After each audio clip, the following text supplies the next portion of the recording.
isang makasaysayang kaso ng iligal na droga ang natuklasan sa lungsod ng Puerto Princesa matapos masabat ng mga otoridad ang kauna-unahang dokumentadong insidente ng paggamit ng MDB-4EN Pinaka sa Pilipinas. Patrolwoman Ferlyn Joy Cawile sa report.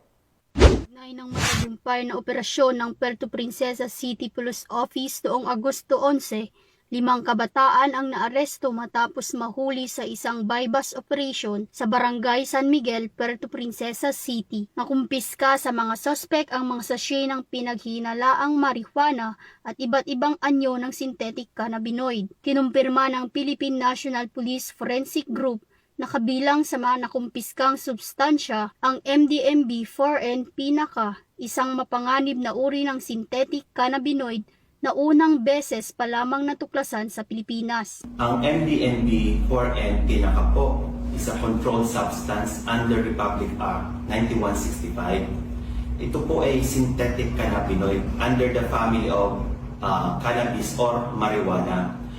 What was discovered dun po sa Puerto Princesa, dito po nakita po, unang na-discover actually credit to Puerto Princesa City Forensic Unit under the leadership of Police Lieutenant Colonel Rafi Rojas and of course our forensic chemist, Police Captain Ardos Mangao.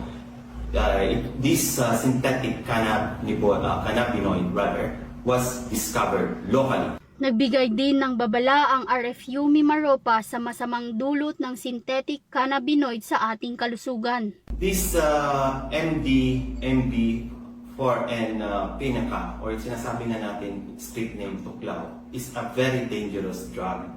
In fact po, may mga pag-aaral po, a single pack po ng Tuklaw na yan po is 69 times more toxic po than the regular THC or marijuana po.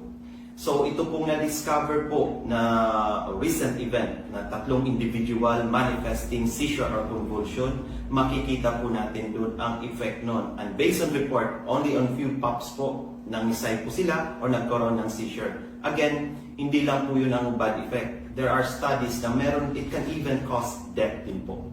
Your forensic group, under the strong leadership of our Acting Director, Police Brigadier General Danilo A. Bacas, he commanded a so-called conference about this newly discovered synthetic cannabinoid. In fact, one of his directives is really to spread the information sa lower ranks and especially sa lower units especially sa public po through different platforms. Rest assured na ang inyong forensic group po will always be strong and will be faithful in its mandate to find truth and justice through science. So again, mabuhay po ang RFU-4B, mabuhay po ang forensic group, at mabuhay po ang bagong Pilipinas po. Ang matagumpay na operasyong ito ay isang patunay na mas pinaigting pa ng kapulisan ang kanilang sinumpaang tungkulin upang masiguro na dito sa bagong Pilipinas ang gusto ng pulis, ligtas ka. Mula dito sa Calapan City, Oriental, Mindoro, ako ang iyong PNN correspondent, Patrolwoman Ferlyn Joy Cawile, alagad ng batas, tagataguyod ng balitang pulis.